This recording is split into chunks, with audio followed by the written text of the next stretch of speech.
Ayan, so unang-una po, ako po muna ay magbibigay pugay sa ating mga officials, sa ating pong butihing Vice Mayor Vicky Aceron, sa ating pong mga SB members na nandito po ngayong gabi. Nakita ko po kanina sila SB member Ferds Catolico, SB member Bernard Aceron, SB member Franklin Nasir, SB member Sevilla, SB member Brian Anaud, SB member Eric Alba, sa ating pong SK Federation President na si SK Sara Lim. Siyempre pala, bago ko makalimutan, yung aking magiging may bahay, si Vanessa Hainam.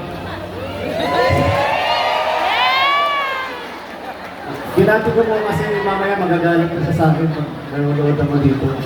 Ayan po, siyempre sa ating pong mga judges, sa ating pong mga sponsors, at sa lahat po na nandito po ngayong gabi. Magandang gabi po sa ating lahat. Ako po ay welcome ko po kayo lahat dito po sa ating Binibining Palawig 2026. At ako po ay natutuwa at nagpapasalamat sa inyong lahat sa inyong pong pagtangkilik ng ating pageant ngayong gabi. And hopefully po sa mga susunod pong taon ay hindi na lang po 13 na candidates ang sasali.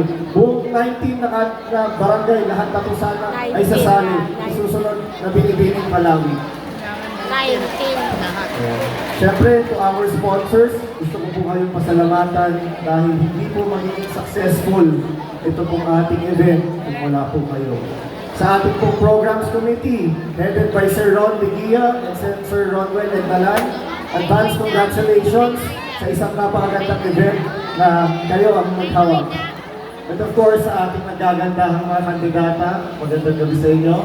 I wish you all good luck. At syempre, alam ko naman lahat kayo ay well-deserving na manalo. Kaya naman kaninang hapon, nag-uusap po kami ni Vice Mayor.